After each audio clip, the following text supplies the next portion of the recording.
second book that reports on research is called Masquerade of Angels, and it is the story of one man's lifelong experiences. This is a man named Ted Wright.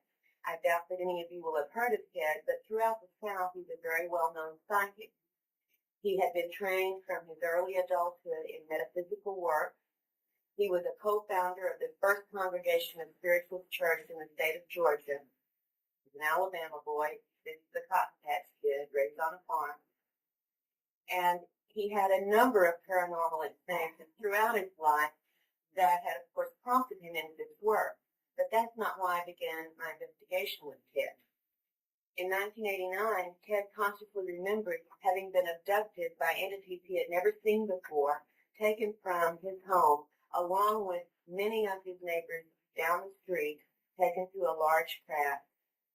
And when the craft began to move, Ted passed out. The story is sort of funny, actually. Ted was very familiar with spirit guides in his work doing psychic readings.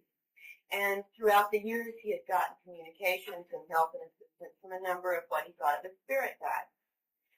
Until in 1989, the spirit guides began acting a little strange. In fact, they began coming in the middle of the night and touching him and doing things with him and telling him things that he couldn't remember the next morning. And the spirit guides had never done that.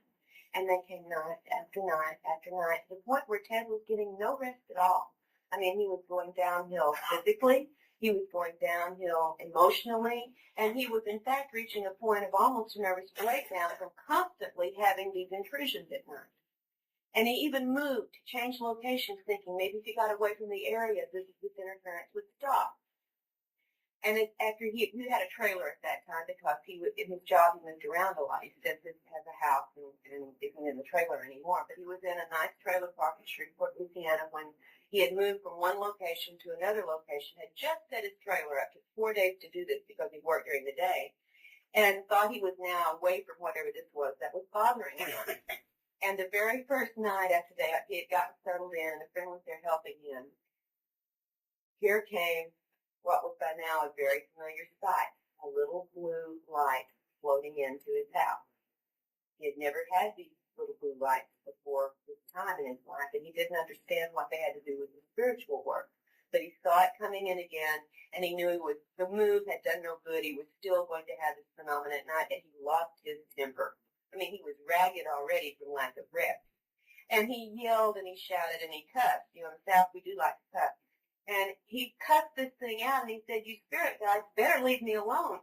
How in the heck," I'm cleaning up the language, "how in the heck do you expect me to do my psychic work when you won't let me get any rest?" He said, "I'm on the edge. I'm about to break down." He said, "For God's sake, give me some rest. Go pick on the neighbors for a change and leave me alone." And that's when they abducted him along with many of his neighbors, gathered him on the craft and said, in effect, "Is this satisfactory? Is this what you had in mind?" It was Ted's UFO abduction that brought us together because he didn't know what this was, and he knew it was not his spirit guides, and he actually placed an ad in a newspaper asking for help. And that's how we made the contact and began to investigate his case. And it's one of the most extraordinary cases and most thoroughly investigated cases that I know of, and in fact the research is ongoing. We did not intend to publish a book until we had really completed the investigation, but as it turned out, there was so much to investigate and so much yet still to investigate that we reached a point last year where we said, look, what we've learned already is so crucial, it's so important, let's go ahead and publish our findings at this point, and then in a couple of years when we've gotten the rest of the investigation done, we'll finish the project. So I'm warning you now, if you happen to be interested in reading Masquerade of Angels, it is book 1. And what we're going to do in book 2 is to look into many of the incidents reported in book 1 that were not investigated. They were consciously recalled only. And we've already done some work in that area, and frankly, it is extraordinary what we've turned up. If the material we had found in Ted's case was only found in Ted's case, then I wouldn't have anything to really be telling you. But as I said, I have been privy to other researchers' work in great numbers, and also the cases that I have explored, and this is not unique material. It's simply material most of you don't hear about. So I hope to share some of the highlights of the findings from the case reports I have worked on in both these books tonight to illustrate just a few points for you.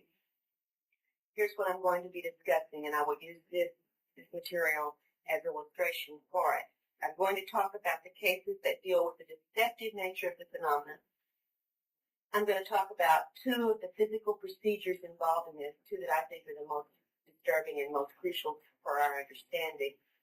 And I'm also going to talk about, as Sean mentioned, the evidence of the interest and involvement of some very human agency that is clearly authorized and funded and supported at the very highest levels of our governmental authority with abductees. All right, first we're going to talk about the deception. Now, whether we like to call it screen memory, telepathic transfer, technological mind control, or virtual reality, the abducting entities employ what are clearly masterful illusionary capabilities. In effect, the targeted human is totally taken in for the most part by these illusions, totally taken in. And so an experience or a contact feels completely real for the targeted person, even though, as we find often in these investigations, the events and the entities and the sensations did not occur in the way the humans perceived them and remembered them. And maybe a few examples from Masquerade and later from Taken will show you what I'm talking about. And I'm going to start with one that I think is a very poignant story from Ted's situation. Ted was abducted along with his grandmother when he was 10 years old from their Alabama farm. Among many other things that occurred during the abduction, and as I said, I'm only touching on highlights. There is much more to each of these accounts than I have time to share with you today, but the thing I want to share about the deception is this. Among the things that were done was an event in which Ted and his grandmother were given a liquid to drink. And quite clearly, this liquid acted as an aphrodisiac. And there were both human-looking entities in this craft, as well as what seemed to have been reptilian or reptoid-type entities as well. And after giving these drinks to both Ted and his grandmother, the reptoid entities approached the grandmother and were beginning to try to initiate a sexual act with her. And this is a woman who was an Alabama cotton farming housewife with strength that I only wish I had. It's not somebody you mess around with. And she said, no, sir, I don't do that. She said, I never had sex with anyone but my husband, and he's been dead for 6 years, so I don't do that. And the entity left the room, and a few minutes later returned with her dead husband. And by then, the drink that they had been given had taken strong effect. She was aroused. She saw her husband, and with the viewing of these entities around her, began to have intercourse with this dead husband. In the midst of the act, however, the illusion was removed, and she saw who it was she was having sex with, and it was not the dead husband. Now, that's how strong some of the deceptive screening or mind control or virtual reality techniques can work, and that's not an isolated case. It's just one illustration. Now, a second instance that's probably the most educational for my purposes because it allowed me to learn about actual technology that creates virtual reality for targeted humans. Was an instance that was witnessed by two unaffected human witnesses. Ted, as I said, was trained in spiritualist work, and the woman that had trained him, his mentor, had moved to Florida, and in 1992, Ted was invited to go visit her, and she had also invited another friend, a woman named Amelia, to visit the same weekend. And after they had gone to bed one night, Ted had gone to the guest room to go to bed, and Amelia and Marie, the woman who had invited them, were in twin beds in a second bedroom and had just lain down. A couple of minutes after lying down, Amelia, the visiting friend, suddenly said, "What the heck is a helicopter doing over the house at this time of night?" And Marie said, "What helicopter?" And said, "My gosh, you can't already have fallen asleep and been dreaming, can you? There's no helicopter." And Amelia said, "Don't you hear that helicopter?" And lying down, Amelia started to rise up. And as she started to rise up, her entire bed was enveloped in a sphere of blue light or blue energy that totally surrounded the bed with Amelia in it. And Amelia was paralyzed in a partially raised position. She was in the process of sitting up. She could still talk, but Marie, outside of this sphere of light, could barely hear her. They were in a small bedroom together. They had to shout to hear each other. Marie was totally blown away and began screaming for Ted to come quickly. And Ted got up out of the bed. He heard her shouting. He didn't know what was going on, and he ran down the hallway. And as he approached the bedroom, he could see the glow of this blue light coming out of the open door. And when he walked in the room, he saw Amelia in the bed, surrounded by this sphere of light, and Marie was up against the farthest wall, as far away from the bed as she could get. He said, pressed flat, just, eyes wide, mouth wide. And she told him what had happened up to that point, about the sound of the helicopter, and about Amelia saying that after hearing the helicopter, she could suddenly see through the ceiling up into the night sky where there was a strange craft, not a copter, but a strange craft hovering over the house. And she was describing this as it went on to Marie, who could not see this at all, and told her not only was there a craft over the house, but there were two alien entities inside the craft. Now, you have to remember, Amelia had never had an experience that she thought of as UFO related. In fact, when Ted told her about his abduction in 1989, earlier that weekend, she laughed and said, "That's National Enquirer crap. You're not listening to that, are you?"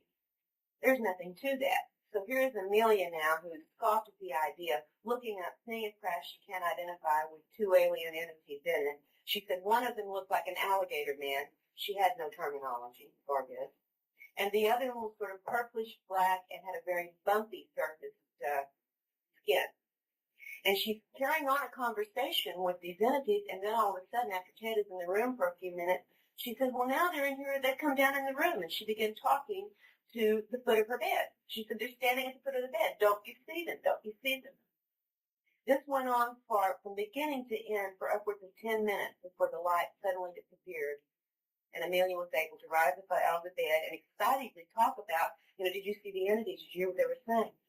Ted and Marie, who were not within the sphere of this energy field, saw nothing of the sphere of energy. Amelia felt absolutely certain that everything she saw and witnessed and did occurred. And if there had been no witnesses, she would have claimed she had had an alien encounter and had seen a craft. No one heard the helicopter but Amelia. No one saw the craft but Amelia. And no one saw the entity but Amelia. Clearly, a technological event had occurred. Had it been merely psychological, there would not have been the energy field around the bed. This was my first exposure to what was clearly a virtual reality technology. It was not my last, however. In fact, when Ted was staying up at my house, I live in the woods in Arkansas, and Ted lives in Louisiana. When Ted had come up for several days so that we could work on our investigation and do some interviews and get a very competent hypnotist to do regression work with him, because I don't do that, one night staying in our guest room, we had a very pleasant night. We said goodnight and gone to bed, and my husband and I slept wonderfully. We have two chihuahuas that live in the house, very yappy dogs, if any of you know about chihuahuas. And they were well trained to respond to helicopters, because back when we had begun having our own alien encounter events, we had been living in a house in a very dense neighborhood for 5 years, and not once have we had helicopter activity over that house until we got on the phone and started talking to ufologists about our encounters. At that point, the helicopters became a very frequent occurrence, day and night, so low over the house that windows cracked from the vibration of the craft. As many as 9 a day, circling the neighborhood, circling the house over and over, and we never were able to identify them.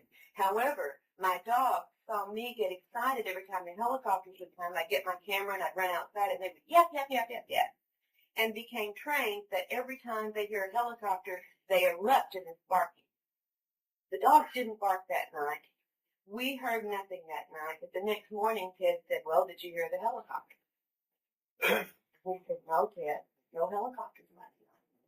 And he said, oh, yeah. He said, I was waked up by the sound of helicopter blades, not the engines, but the blades, the whirring of blades. And he said, I sat up on the side of the bed. I thought, oh, no, here comes one of those helicopters. And he said, I sat there and watched as a man in army fatigue came down through the ceiling carrying a young child. He said, I swear to God, that child was identical to who I was at that age. And I said, what happened? And he said, the soldier made one statement. He said, we are returning that which was taken from you. Now, I'd have to get into an entire different, longer story to tell you what was returned to him 5 days later back in Louisiana, which had actually been taken from him in childhood. But the fact of the matter is, the sound of the helicopter was heard only by Ted.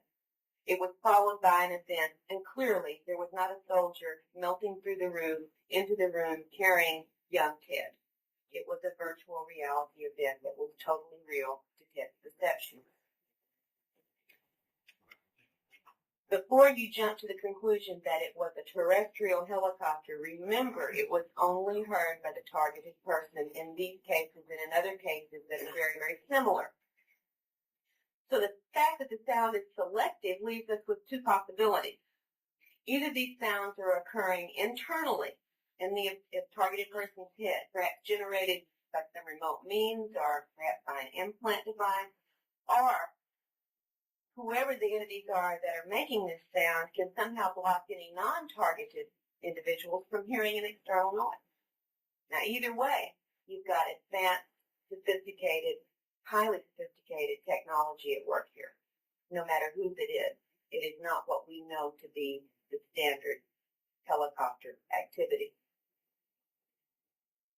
For me, the reported and very often confirmed details in these and other instances are strong enough evidence for me that I cannot accept anymore, even my own consciously recalled experiences at face value. And I think if we build our theories upon such information, that really we're building upon sand that can shift at any time from beneath us, and we're building them on illusions the entities create for us, for their purposes, whatever those purposes may be. Now, I'm not here to tell you that all remembered or perceived alien encounters are illusionary or virtual reality, however, because I know that it's not the case. There is plenty of good, hard, strong, externally confirmed evidence that actual physical abductions occur and occur frequently. The abduction phenomena, though, in my mind should, or at least the definition of it, should be expanded to include not only the physical face-to-face encounters, but it should also include virtual reality scenarios and telepathic contact when these things are externally generated and targeted at an individual. And the constant factor, by the way, in all of these events, whether they be physical, virtual reality, or telepathic, is this. The entities routinely take control of the human in a number of ways. They take control of the person's perception. They take control of the person's emotions. They take control of the person's actions and also the person's subsequent memory. No matter what kind of contact, as a rule, but not always, the human cannot react freely, cannot react independently, and therefore cannot accurately assess the situation through sensory input and cannot internally respond in a normal fashion as he would to any other incident. So we're left with another basic fact of the abduction phenomenon is that the entities are in control and exert that control, alter our state of consciousness, and the control can extend to a number of different processes within the person's physiology and psychology. And that brings me to the second point I want to talk about, which is one of the physical procedures that are repeatedly reported in the abduction phenomena. I need to say at the preface that It is a basic fact in my mind, a fact, not a theory, that the entities have a very physically oriented agenda and they're dealing with humans. Now, it would be wonderful for me, and I know it would be wonderful for all of us, if we could feel that the aliens' interest in us was intellectual or spiritual only. But the nature of many of their pervasive physical procedures points clearly to physical goals.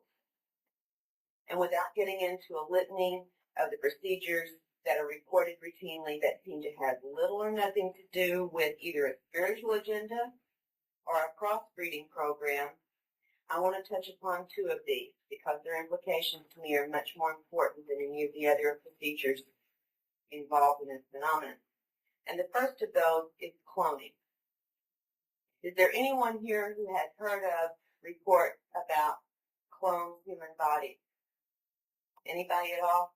Great. Okay, so this is not just the first time you've heard this material. And I was fortunate enough last month to share some time with Linda Howe at the Ozark Conference, where she speaks every year and where I frequently speak. And she has confirmed from her own work similar material to what I'm going to share with you today. So some of you probably know Linda Howe where you don't know me, and I could say I've got at least a little bit of authority in my corner on this. Again, to talk about my introduction to the cloning side of this material emerged from the work I did with Ted Wright the first time. And since then, it's that there have been plenty of other cases where I've been able to corroborate similar reports. In fact, in Taken, 2 of the women of the 8 whose stories are in Taken have been shown copies of their bodies, and we'll talk about that in just a moment. In Ted's case, we learned what he perceived as a cloning experience from an abduction he had when he was 8 years old on the Alabama farm. Now, I've been able in my research with him to interview many, many family members who were there at the time that Ted was abducted. It is a fact that he was missing for 2 hours. It is a fact that all of the adults combed the area for that 2 hours searching for 8-year-old Ted and did not find him. It is a fact that when he was returned to the farm, the adult members witnessed multicolored lights on an unidentified craft in the clouds over the house. These things are confirmed, and I'll tell you a couple of other things that are confirmed in just a moment. What he remembered in this experience was being taken on board the craft, being given another liquid to drink, not like the one he had 2 years later with his grandmother. A greenish liquid, he said, that was sort of iridescent, and when he swallowed it, in fact, the only reason he drank it was because the female entity said that he could not go home until he did this, that he wanted to go home very badly. So he drank this liquid and immediately felt as if his body had become on fire. He regurgitated this material and got very, very sick.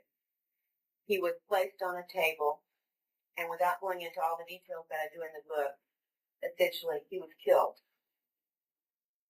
And at that point, he felt that his intellectual person, if you will, separated from his physical body and stood back watching as his body was drained of blood and then removed from the room.